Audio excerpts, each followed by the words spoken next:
Gym leaders in Pokemon games are intended to be powerful trainers that test your skills by pushing you to the limit. However, they often fall short of this expectation and end up being, well, pushovers. Because of this, many YouTubers have proposed ways to strengthen them by improving their team composition and movesets in order for them to live up to their reputations. But what if instead we tried to make them worse? That's right. Today we're going to make Kanto's gym leaders as pathetic as possible. And some of them don't really need the help with that. Starting off, let's go over the rules. First, we have to use the same number of Pokemon that each leader originally has, along with their corresponding levels. It would be too easy to give each leader one level 1 Pokemon. These Pokemon also have to be evolved if they reach the appropriate level. Gym leaders can't just hold B after all. We also have to give each Pokemon the best attacking move of its type that it can learn by their level. However, TM and Egg moves will not be considered. Gym leaders don't have time to dig for TMs in caves or play matchmaker with random animals. We're going to use their teams from Fire Red and Leaf Green as our template for this. So, instead of having a Geodude and an Onix, Brock could have 2 other rock types from generations 1 all the way to 3, given these were the only known Pokemon at this time. But just for simplicity's sake, we're going to assume that the physical special split introduced in Generation 4 already exists, because I'm not dealing with that. Agreed. So, starting off, we have the first gym leader in the Pokemon series, Brock, the Rock Master. Master is definitely pushing it. Brock is a pathetically weak gym leader. Bulbasaur and Squirtle are instant win buttons against his team, and Charmander gets Metal Claw to cut a path to victory. His Geodude also only has 2 moves. By level 12, it should have learned Rock Throw. Isn't Geodude using Tackle technically the same as Rock Throw? He's just throwing himself a rock at the opponent. The only way Brock can get any worse is by replacing his Pokemon with actual rocks. Honestly, his eyes are closed. He wouldn't even notice. That's okay, take your time. Jokes aside, we actually do have a plan to make Brock worse. He can keep his Geodude, but whoops! He wasn't paying attention and accidentally overrode Tackle with Mudsport. Now all Geodude can do is curl up in a ball and cry. Well, at least he's being a good sport about it. This may go against our Pokemon must have the best stab moves available rule, but since Brock didn't use Rock Throw on his original Geodude, I think we can let it slide this time. Brock's second Pokemon is Onix, which is a bad Pokemon itself, but we can make it worse by replacing it with Lileep. By level 14, it only knows Astonish and Constrict, and the poor thing is just 1 level away from learning Acid and becoming somewhat of a threat. To Bulbasaur, at least. No, not even to Bulbasaur, because Bulbasaur is part poison. It's just a threat to itself. It should not be out there. With these pitiful moves and its lower defense and speed when compared to Onix, its suction cups won't stop us from knocking it straight down to hell. And now get ready, because we are about to create the worst gym leader in Pokemon history. Misty is actually pretty tough with her early game Starmie if you aren't prepared for it. So, let's send this star back to space where it belongs. But first, let's replace our Staryu with a Magikarp. At level 18, Magikarp only knows Splash and Tackle, and is just 2 levels away from evolving into a terrifying Gyarados. Perhaps she should have spent more time training her Pokemon and less time going on dates at Cerulean Cape. We can then replace her Starmie with a Phoebus, who also only knows Splash and Tackle. But unlike Magikarp, it won't be evolved at this higher level. Phoebus evolves by having max beauty, but how can it feel beautiful when comparing itself to Misty, watching her go on all those dates while it just floats uggily in the gym's pool? With Magikarp? Yes, with Magikarp. With a team this comically awful, maybe she should be the first gym leader instead of Brock. I don't think her Pokemon would appreciate that swap. In Vermilion City, we have Lieutenant Surge, who specializes in the shockingly fast electric type. But with a cave full of electrically resistant moles just a few steps away, the only real shock in this gym is the one on his face when he sees how fast his team gets demolished. Surge can keep his Voltorb as an opener. This Pokemon is extremely fast, but that's it. With the moves Charge, Tackle, Screech, and Spark, there's not much it can do to any opponent with its measly 30 base attack. Generation 2 introduced the concept of baby Pokemon. Using your knowledge of baby humans, you would assume they would be the weakest of all Pokemon, right? Not quite. We considered Elekid for Surge's second Pokemon, but it turns out that Electrike is actually worse. Imagine being weaker than a baby. That must be why Electrike is so fast, so it can run away from its shame. Actually, Elekid is significantly faster as well. My god. At level 18, Electrek knows Quick Attack, Howl, Leer, and Thunder Wave. That's right, it doesn't even have any electric attacks. We'll also give it the Lightning Rod ability, which is useless, because why would you be fighting Surge with electric type moves? And finally, for his ace, we have an actually weak baby. My nephew, Martin. No, Pichu. Martin would probably be stronger. That's fair. He's got that good grip. Surge is portrayed as a tough, emotionally unavailable Chad-type character. It stands to reason that he would be incapable of showing Pichu the affection that it needs to evolve. My guy needs to spend less time working on his trash can puzzles and more time working on his trash personality. It's called emotional intelligence, my friend. Oh, Erica, the flower of Celadon City, about to meet the lawnmower of content creation.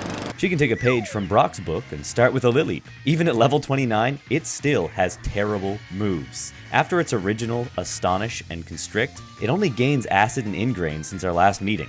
Sure, little guy, restore a little HP each turn when you've got those stats. Go ahead. Next up is Lombre at level 24, who knows Fake Out, Astonish, Growl, and its best grass move, Absorb. Either of its abilities are fine as well, because they both require rain to activate. Who is coming to Erica's gym with water strats? If so, you'd fit right in here as a gym leader.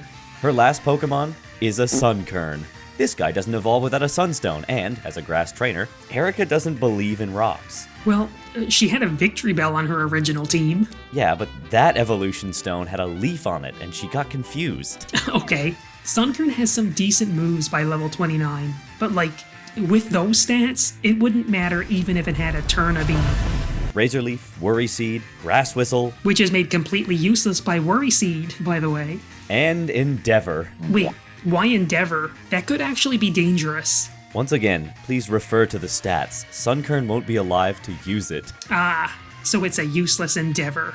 Heading southbound to Fuchsia, it's time to poison the composition of Koga's team. Instead of coughing, he now leads with a level 37 Nidorina, who we chose over her male counterpart because of the lower speed and attack. Nidorina's strongest poison move is Poison Sting.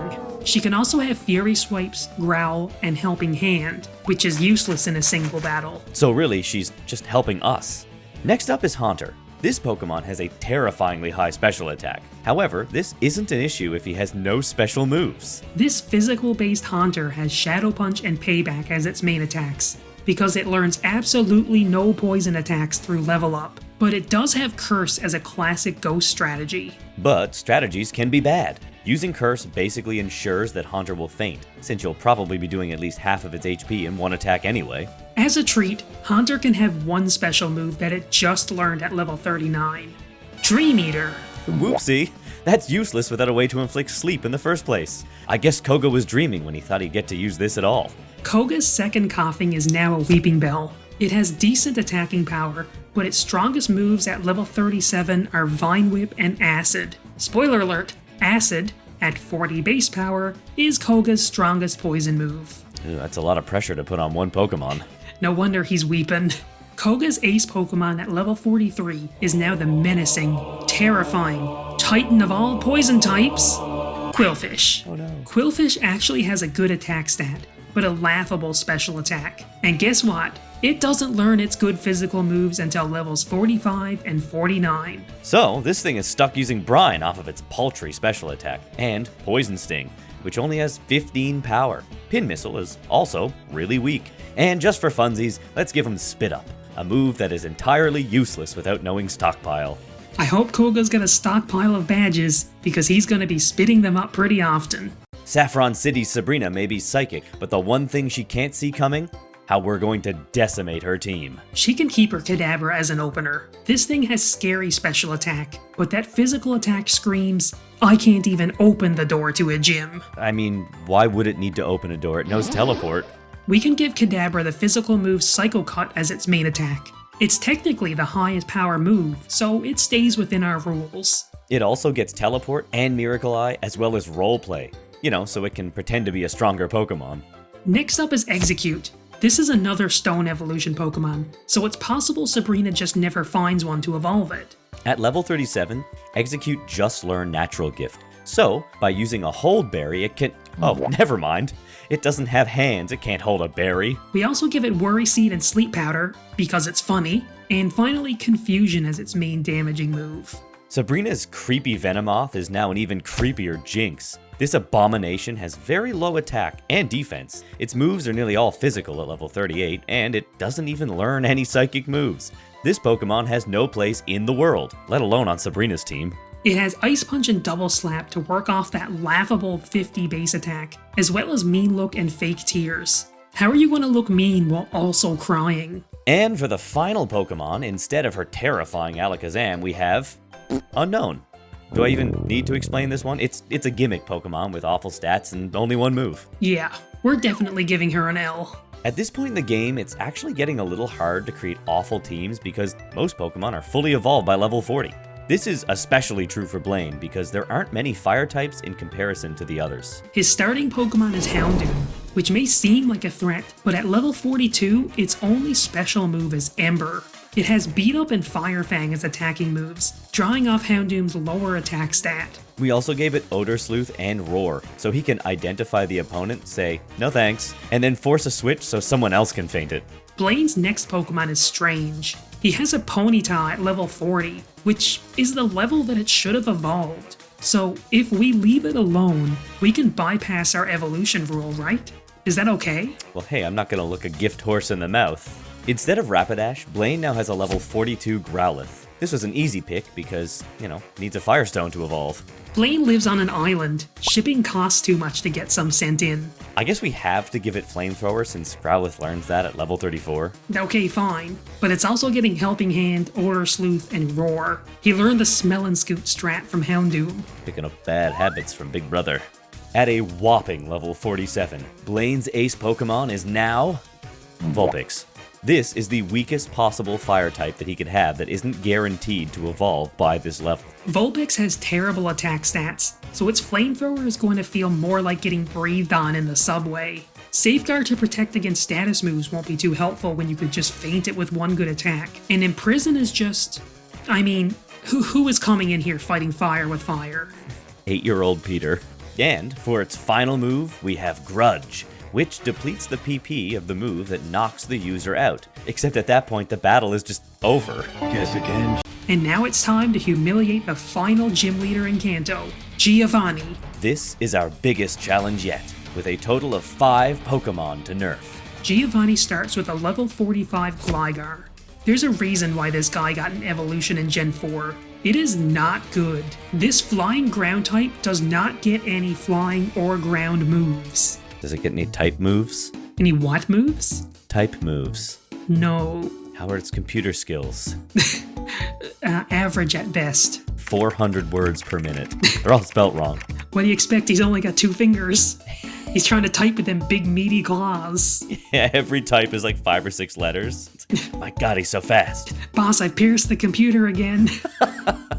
Why do we keep hiring these guys? Gligar did just learn X-Scissor, which is a strong move. However, it plays off of a 75 base attack, so it's not really much to worry about. Even less of a worry is Harden and Poison Sting. It wasn't a threat when Koga used it, it's especially not a threat now. Guillotine is a gamble because it's a one-hit KO move, but with only about a 30% success rate, Gligar will probably faint before this strategy rears its head. Replacing Giovanni's Dugtrio is a level 42 Vibrava, who does not evolve until level 45. So for now, this thing is just pathetic. Does Vibrava even get any ground moves? It does. It's, Sand Tomb. Oh, perfect. Dragon Breath has to be given as its only Dragon-type move, but it's off of a 50 base special attack, so it's really not a threat.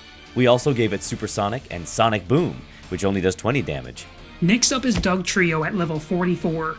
Now you're probably wondering, why would we take Dugtrio away from Giovanni and then give it back to him even stronger? Well, because Dugtrio learns Earthquake at level 45, so this just adds insult to injury. Dugtrio now has to settle for Earth Power using its much lower special attack. He can also have Slash, even though I have no idea how that would work. That's an incredibly round boy. Then it can have Growl and Astonish for coverage. Coverage for what? Yeah. Replacing Giovanni's iconic Nidoking, we have Pupitar. It doesn't evolve until level 55 and misses out on Earthquake by 2 levels. Instead, it can have... nothing. It gets nothing. It does not learn any other ground moves. Well then, here's Rock Slide as a consolation, since we kinda have to give it to you anyway. Dark Pulse is its strongest dark move, but plays off a weaker special attack, so it's not much of an issue. We definitely don't want Sandstorm, since that would buff his entire team. So, have Screech and Scary Face?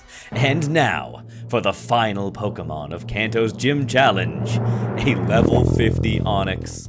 This is probably the worst ace that Giovanni could have had. Look at the stats. It wasn't even scary when the first gym leader had it, let alone the last one. What can an Onix do at level 50? Its best, and only ground move, is Sand Tomb. This guy is literally digging his own grave. And, you know what? Here's Mudsport, because who is bringing an electric type in here? And finally, Onix can have Rock Polish and Double Edge, just to put it out of its misery even faster. And there you have it, sports fans. Every Kanto gym leader has now been made much, much worse. Even a child could beat them now. Well, a child did beat them. That's the plot of the game. But now a baby can do it. Get cracking, babies. Get him, Malcolm. What was your nephew's name again? Bitch? I don't know, I made him up. Thank you for watching, and subscribe for more ridiculous Pokemon videos.